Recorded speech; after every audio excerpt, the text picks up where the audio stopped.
Won't you open your Bibles to 2 Timothy chapter 4? I'm going to start reading from verse 2. This is Paul speaking, and it says, "Preach the word, be ready in season and out of season. Convince, rebuke, exhort with all long-suffering and teaching. For the time will come when they will not endure sound doctrine, but according to their own desires, because they have itching ears, they will heap up for themselves teachers to say what they say." I can't read my bit and their bit. "And they will turn their ears away from the truth and be turned aside to fables." I've got Babette and Donna. We're on a roll this morning. I don't know what happened, but keep drinking. We've been talking a little bit about the church's role in contemporary America. And last week we started to speak a little bit about the roots and where America came into. And what I want to explore a little bit more is I want to have a look at contemporary society and some of the key drivers and places and some of the key issues that are evident in society today, and how we as the body of Christ are able to understand that, recognize it, and navigate our way through that. Clarence, won't you please pull us back? I got a lot of feedback in here.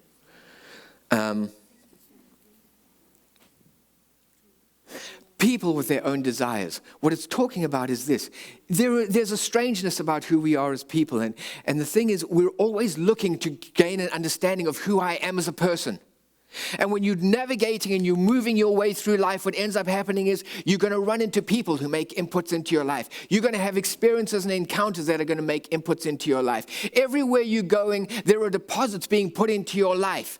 And as deposits are put into our lives as people, what ends up happening is we take those things and we start to form on the inside of us desires and things that we're looking for. Things in our person, things that we want, that we believe will make us happy and fulfilled. Things that will add value to our lives. They're things that are birthed as a result of the experiences that we've had. We have emotions that come into play that sits and says, you know what, I really want those things. I have a desire for that, because if I had that, I would be happy. We have my flesh that's screaming out all too regularly that says, feed me. I have a desire for these things. We have an intellect that's able to process certain things. And what it does is it comes into play and it says to us, I want something. Give me this and it'll add value to my life. As desires are burst on the inside of us, they start to create needs inside of us. And not all those needs are always healthy. And what Paul is talking about here is sometimes the things that drive us are things that we're really looking for. And when we're confronted with truth, we don't always want to go the way of truth. So what we want to do is we want to go the way of our desires. And when we go that way, we end up in trouble. We end up in trouble. Colossians chapter 2, it's talking about Jesus and what Jesus has accomplished, and it speaks about the fact that Jesus overcame and conquered principalities and powers. He made a show of them openly. What he did was he took away from them all power and authority. Darkness has no power and authority. It's been given to Jesus. But what they do have is a very powerful tool called deception.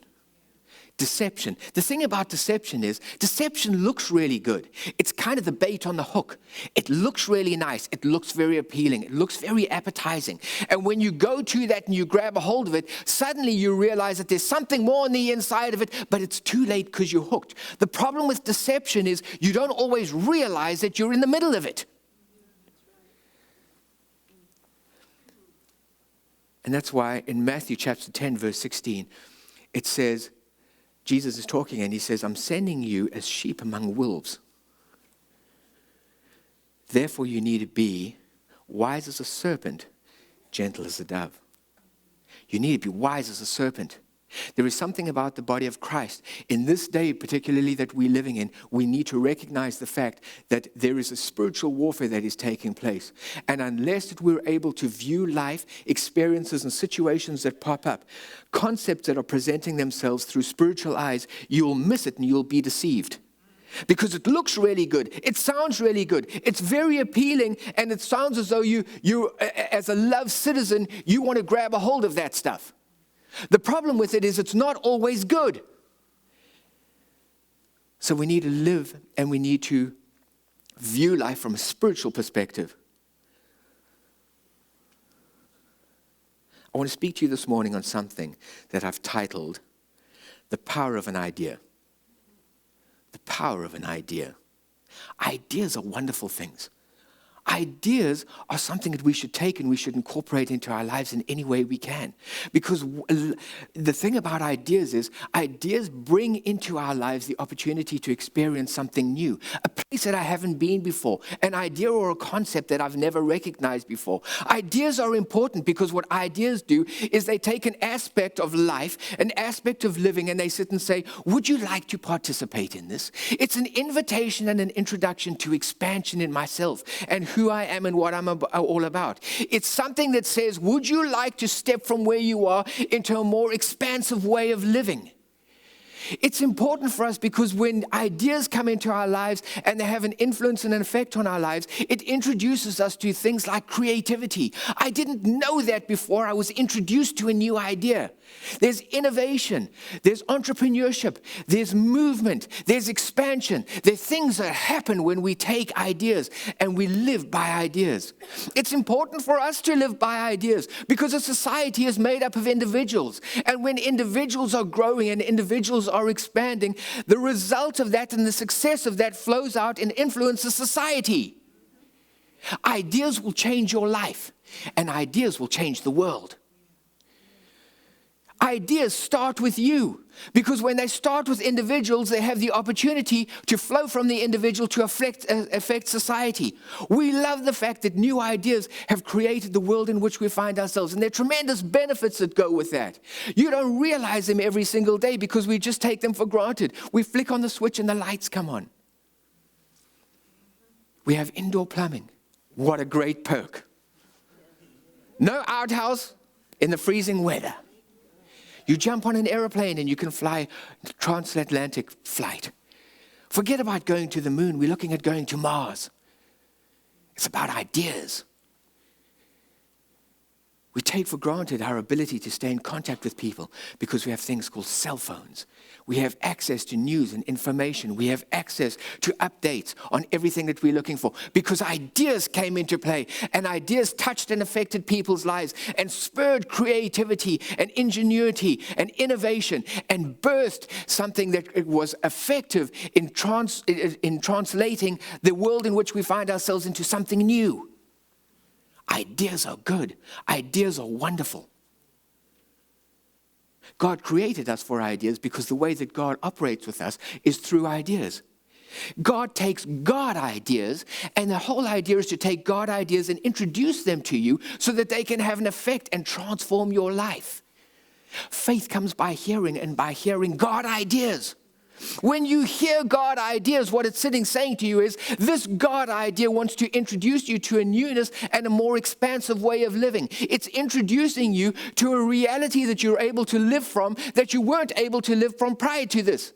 Every time you hear something from God, what it's saying is, I want to touch your reality. I want to transform your reality. I want to introduce you to something new. I want you to see life and live life from a perspective that you never knew before.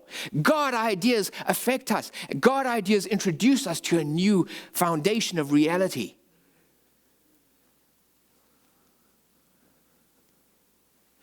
God ideas, to be conformed to his image. God ideas will change who you are. God ideas will introduce you to the full idea and concept of who you are as a person. It'll introduce you to your true identity. It'll establish character on the inside of you. God ideas are supposed to take things of God's nature, and it's the vehicle through which he's able to do that and translate those and put them and make them a part of your being and who you are. God ideas will change your identity. You will know the truth, and the truth will set you free. God ideas will introduce you to freedom. Whatever you're stuck in right now, if you're stuck in financial problems, if you're stuck because your flesh has appeals and appetites for things that you wish it didn't have, if you're stuck in bad habits, whatever you may find yourself stuck in, God ideas are there to liberate you and set you into a course of freedom. The point of it is, God ideas are there, and what God wants to do is take those ideas and present them to you and establish an opportunity for you to walk into a newness and a dimension of life that you've never lived in before. We should celebrate ideas. Ideas are fabulous. Good ideas are wonderful. And the only thing better than a good idea is a God idea. But ideas are good. You see, ideas are not things that come into your life and they're not autocratic. Ideas are not things that tell you you have to do anything. It presents opportunities for you. That's all it does. There is no reason why anybody should be intimidated by an idea. You have the opportunity to either digest that or reject it. God has given us a thing called a free will. But ideas are wonderful. You see, what differentiates and what separates God's ideas from good ideas is the fact that God's ideas are based on truth.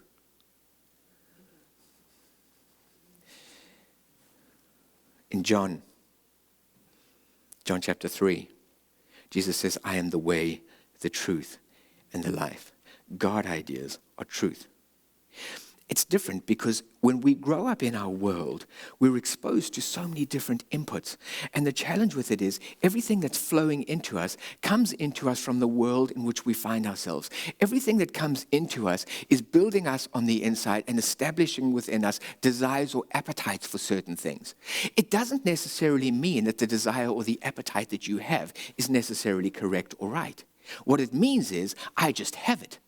You see, the difference between my idea and what I want and God's idea is something which is so fundamental called truth. You see, the thing about truth is it doesn't fluctuate. My idea may be like this today, but tomorrow it may adjust and be slightly different. It may take on a different form because I've had different inputs. The thing about truth is, truth never changes. Truth was was true from the beginning and the inception of the world. It's true today and it'll be true tomorrow. Truth never changes. That's the great thing about truth, is when you hold on to truth, you're holding on to something which you can have confidence in is going to influence your life in a substantial way that you know is right and that you know is correct. It always leads you into life. That's the whole point about truth. It's supposed to present you with an idea that may challenge the status quo. It may challenge where you find yourself right now. But that's not a bad thing, because what it's saying is you have options. Which way would you like to go? Anything that leads you into truth is going to lead you into life. Anything that doesn't lead you into truth is going to lead you into death. That's just it. It's truth. So we have choices about what we want to do and where we want to go. God ideas are important ideas. When we grab hold of God ideas, it has an immediate effect on who we are, because God ideas are designed to come into your life and introduce you to a fuller understanding of who you were as a person. Understand this, when we get into the place of relationship with God, what God wants to do as the creator of who you were, He was the one who designed you. He was the one who put you together. If you want to know who you are in your fullest capacity, why He created you and the full extent of your potential and who you should be and what you should be like, you're going to find it in the Creator. When we get in relationship with the Creator, God ideas are going to change you and affect who you are. It's going to change the way that you live. It's going to change the way that you think. It's going to introduce you to new ideas that give you the opportunity to step forward in some way and change fundamentally who you are. Your dependencies on people, your dependencies on situations, your dependencies on external inputs, all of those things are going to shift. All of those things are going to change because I'm discovering who I am. And when I discover who I am, it has a more fundamental impact on me, because not only does it begin to change me in ways that I really don't always understand, but it has the effect of influencing my appetites about things. It influences the way that I view life and circumstances and situations. And so when I walk into different environments, I all of a sudden begin to recognize the fact that I have the opportunity in this environment to have influence. And what am I doing? When I recognize the opportunity to have influence, I'm being introduced to purpose. When we live small lives, we have small concepts of purpose. As God grows us up and makes us more expansive, so our concept of purpose and our understanding of our purpose begins to grow. When God introduces newness to me, that newness comes with an invitation to new purpose. The point of it is, God's truth is designed not only to get you established in who you were, but God's truth is going to unlock purpose for your life. Why is that important? Because when I start moving into God's purpose, when I start taking the things that He's put into my life, when I start recognizing who He is, and I start using that to give definition to who I am, I walk into a world, and the way that I speak, and the way that I behave, and the way that I act, the way that I interrelate with people, the way that I raise my kids, the way that I am in a work context. All of those things scream to people, he's a living testimony.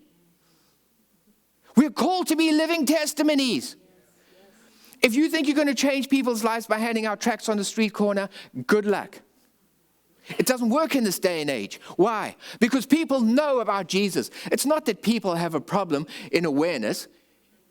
The problem with it is they're skeptical. They're cynical. Because I read your tracts and I heard what you thought. The problem with it is I don't see the reality of it. What they're looking for is they're looking for authenticity. They're looking for a life that exudes the realities of who God is.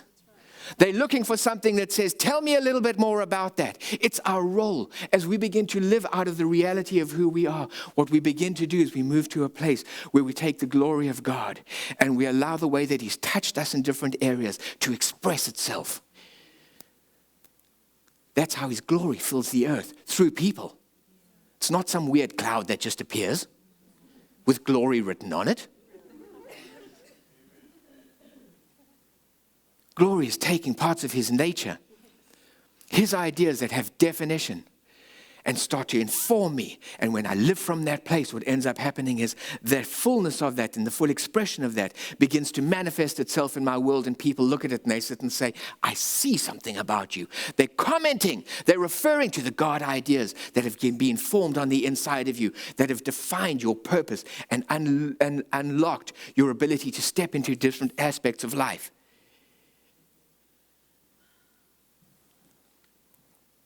We have a role to play in introducing and expanding the kingdom. And it all stems from who we are as people.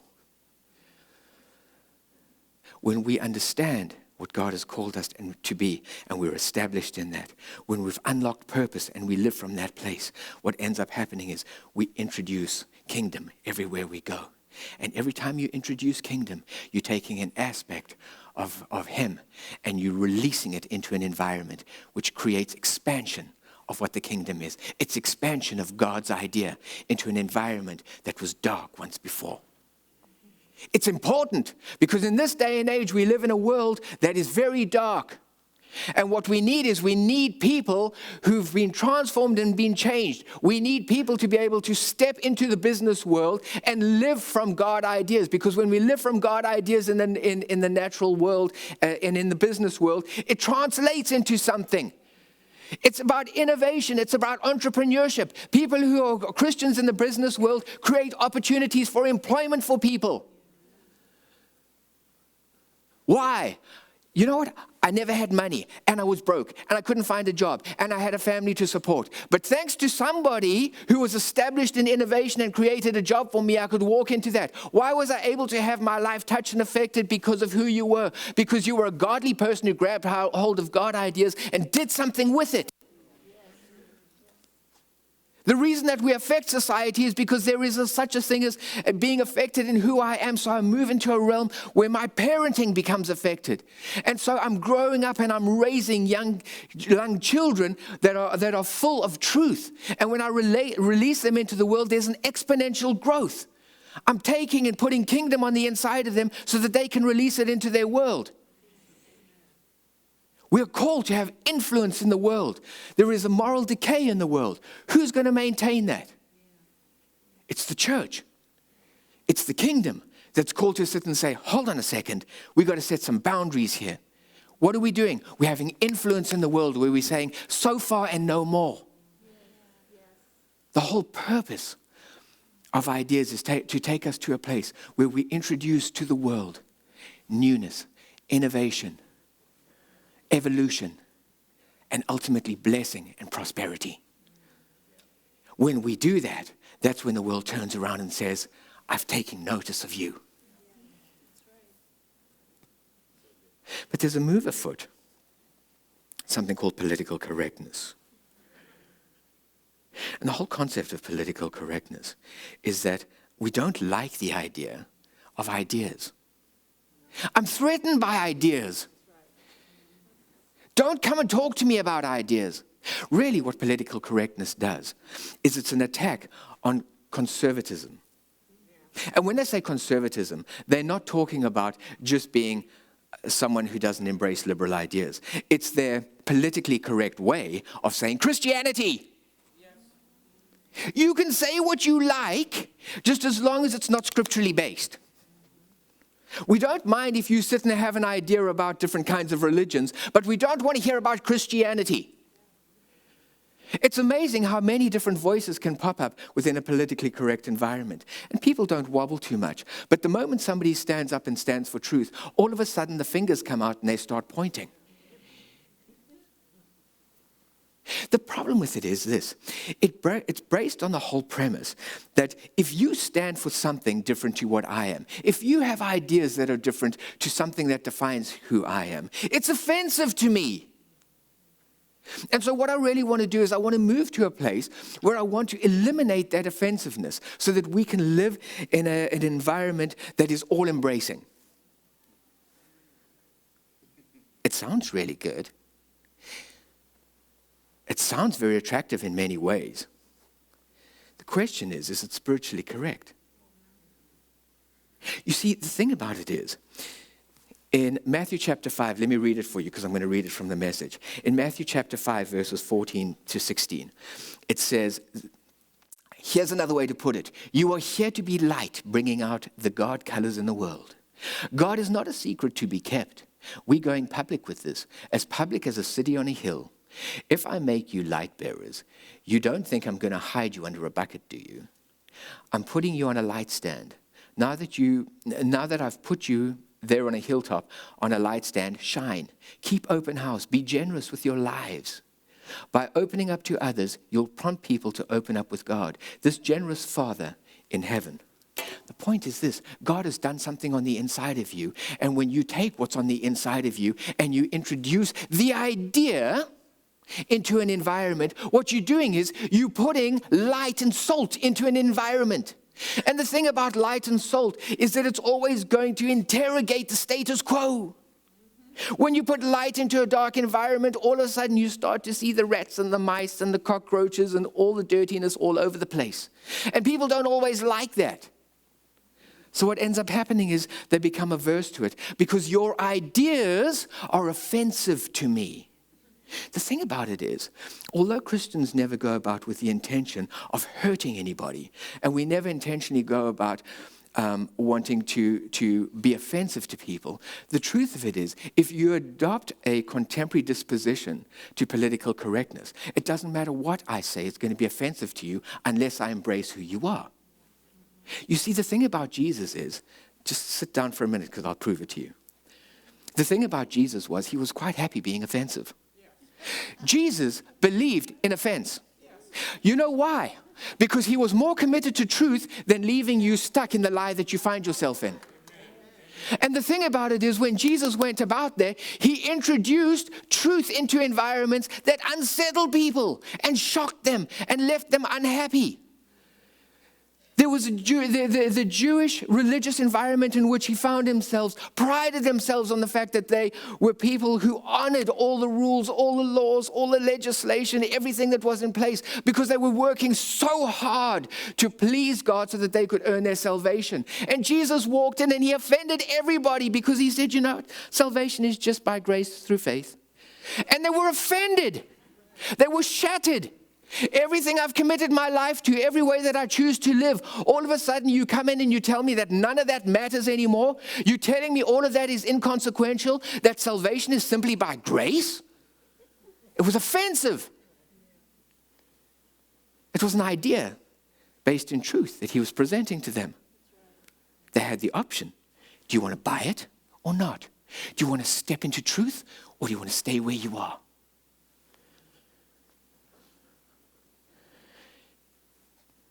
In John chapter 15, Jesus says to the people of the day, talking about the religious people, he says, you do realize, of course, that you can do nothing of spiritual value without me. You want to talk about shock? You want to talk about offense? Who do you think that you are? But he says, I'm the vine, you are the branches. Without me, you can do nothing. He was designed to offend people. Because what he was saying was, you think that your good works are doing something. You think your good works are scoring points with God. But I need for you to understand, I'm trying to introduce you to a power dynamic. I'm trying to introduce you to the reality that if you embrace truth and you step into who I am and what I'm all about, I will do some stuff for you by transforming your life, changing your purpose, and making you a living testimony that shows forth the glory of God. You're not going to get that without me. It was offensive.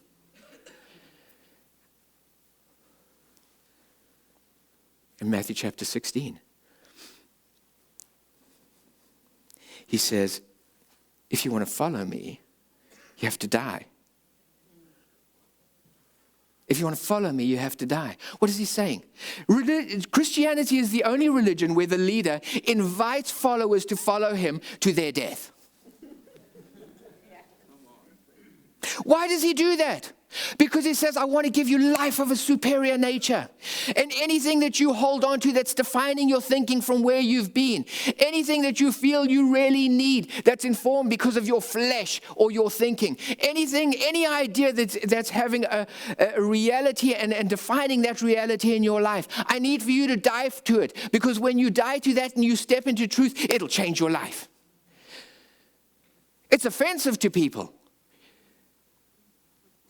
Because of what it does is it says to them, you know what, perhaps what you're holding on to isn't right, but there's a better way. He does it because he loves you. He does it because he says, you know what, I would not be a good parent if I didn't tell you that where you were and where you're going is not going to lead you to good things. It wouldn't be right of me to leave you where you are. What I'm doing is I'm extending an invitation to you. What I'm wanting to do is interrogate your current reality. Look at it. And be big enough and be brave enough. Be courageous enough if it's not true to sit and say, I'm stepping out of that paradigm and I'm stepping into expansion. I'm stepping out from where I've been and I'm stepping into something new.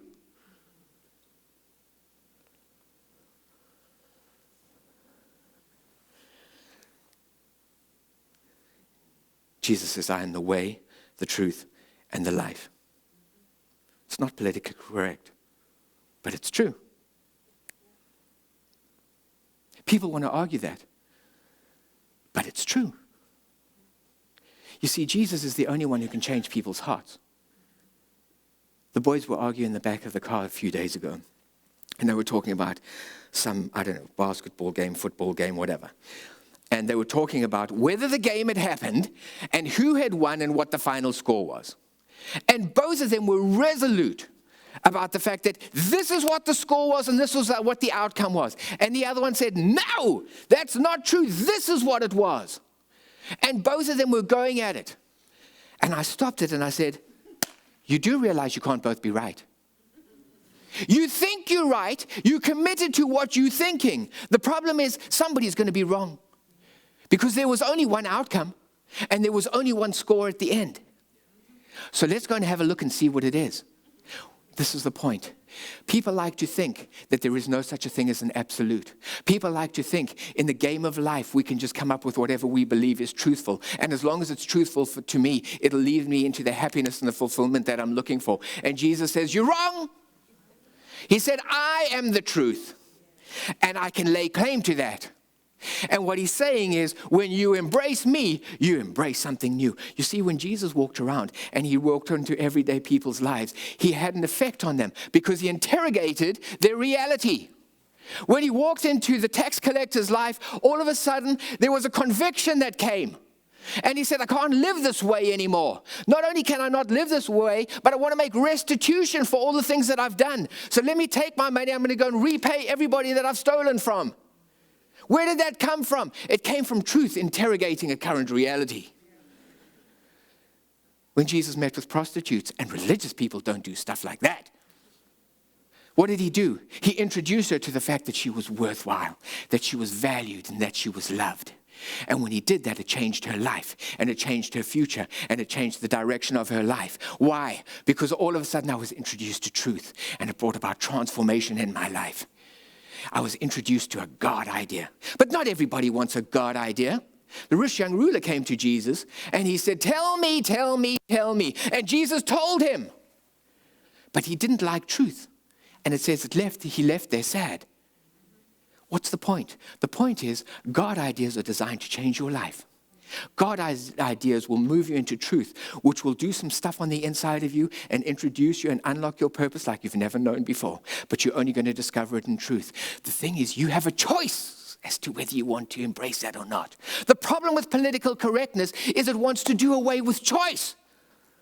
I don't like you telling me about the fact that there's something called truth because it's so offensive to who I am. You see, the whole premise of political correctness is that it's based on the idea of personal sensitivity and personal esteem. If you say something that's at odds with who I am, my sensitivity can't take it and I need to find a safe space.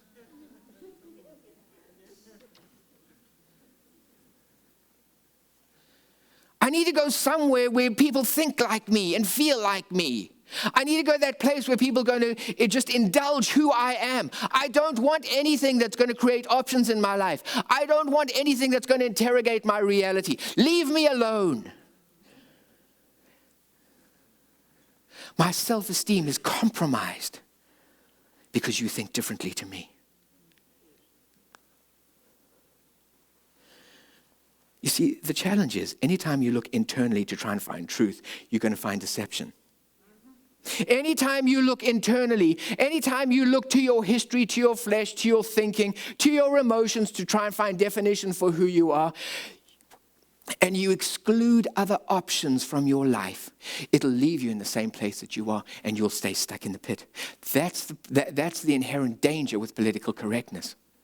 You see, what it says is, I don't really want other considerations. And when you remove other considerations and you remove other ideas from your life, what you end up doing is you remove God from your life. When you remove God from your life, you will stay stuck in the pit that you are, which will be commonly referred to a rut, because you'll live from that for the rest of your life. The fact of the matter is, political correctness is never going to bolster your self-esteem. It's never going to give you self-respect. That's not what political correctness does. You do yourself a disservice because you remove yourself from opportunities to explore nuances and new avenues. You remove yourself from the opportunity to step into truth, and you leave yourself captured in a reality that's defined by you and your history. Our identity is never discovered in ourselves. Our identity is only ever discovered when we get in connection with the Maker, the one who created me.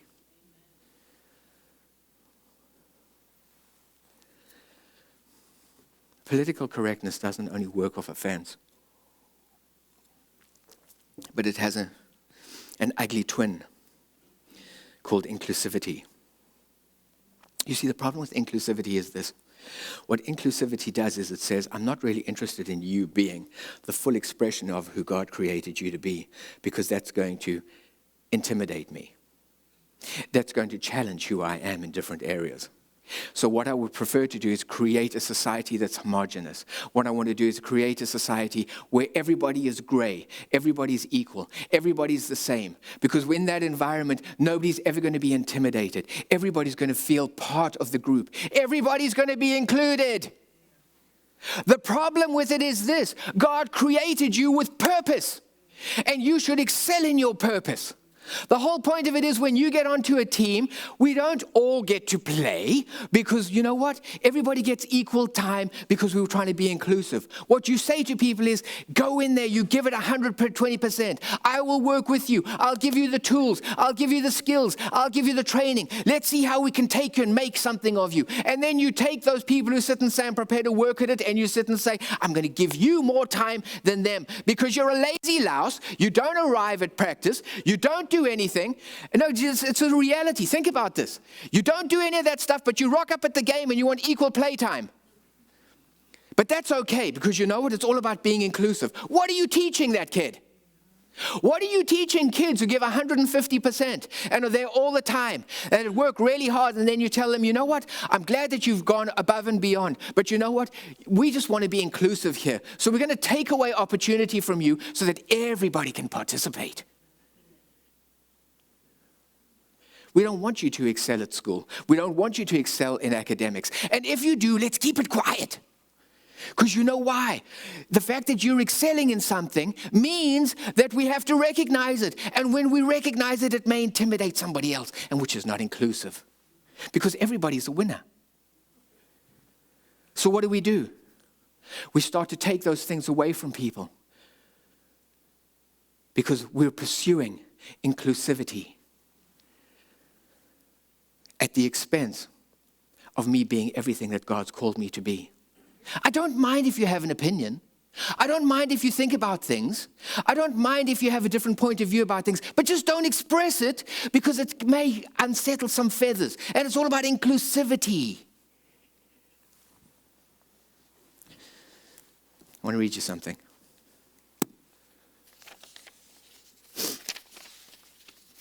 I'm not going to give you their name. These aren't even my notes. They're last week's notes. There was a lieutenant general, I'm not going to tell you who his name was, and he had to withdraw from a planned address to West Point. He's an American hero and the former commander of the elite Delta Force.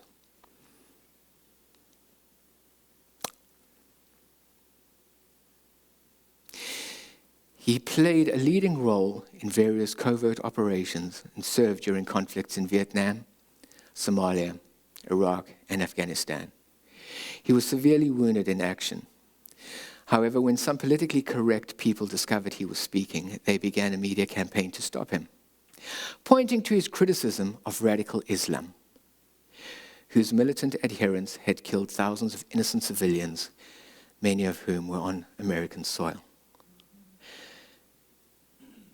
The official explanation of the disinvitation reeked with political correctness. His past statements are not consistent with the multi-faith emphasis and inclusiveness of this event. Inclusivity doesn't want you to have a voice. You see, what we're trying to do is and I've used this example before, but I think it's a good one. We're trying to create a society of smoothies. The problem with it is we don't want a smoothie, we want a fruit salad.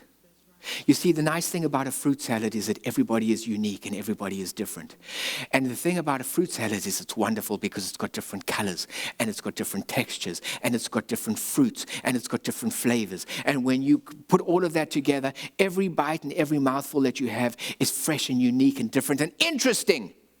The thing about a smoothie is I take everything and I blend it up so it all looks the same. And every mouthful tastes exactly like the last one. There's nothing that's separate. There's nothing unique. There's nothing that's different. The thing about it is that's not God's design. God called you to be something. God built every single person with purpose. And we need to celebrate individuality. We need to celebrate the fact that people step into purpose. We need to applaud people who are successful in life. We have a society that wants to tear people apart because they've been successful. You should celebrate people's success because you know what? They may be great at sports, but you may be great at academics. They may be great at business, but you might be great when it comes to a trade. Everybody's going to be different, but everybody has something because you were all created. God never created you without a purpose. The thing with it is, don't be intimidated because I'm not them. Celebrate the fact that God created you to be you. When you get established and you're solid and you founded and you grounded and you rooted and you're secure in your identity, you're able to celebrate the fact that somebody else can achieve in an area that you don't, because the thing is, I know who I am. When I don't know who I am, I'm intimidated by that because what does it say about me? It says I'm not very good in that area. So what? If you want to be good, work hard at it. But it may not be what God's called you to be. So go and be good in where He's called you to be.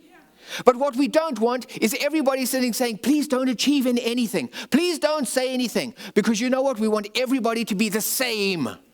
We want a homogeneous smoothie foundation, society.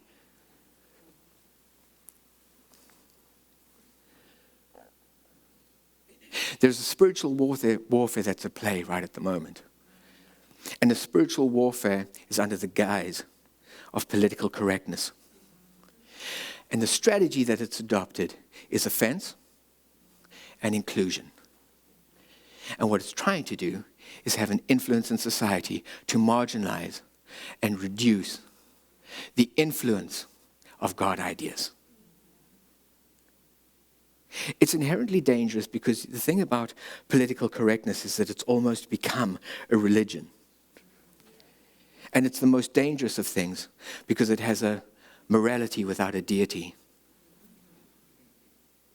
When you have a morality without a deity, you're in a dangerous place because what it says is, you know what?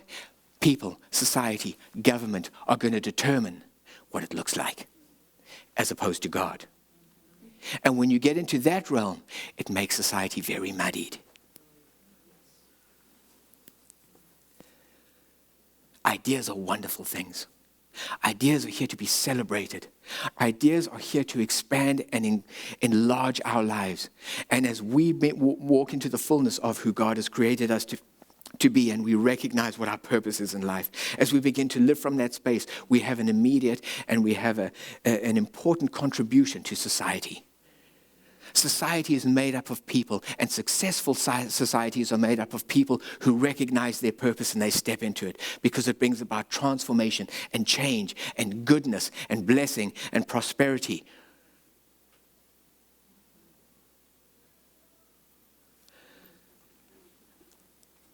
We need to be wise as a serpent, but gentle as a dove.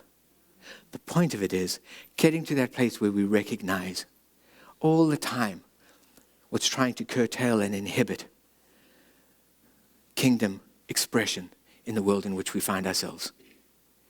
And being smart in the way that you're able to circumvent that and find ways to be able to take the voice of God and put it in places.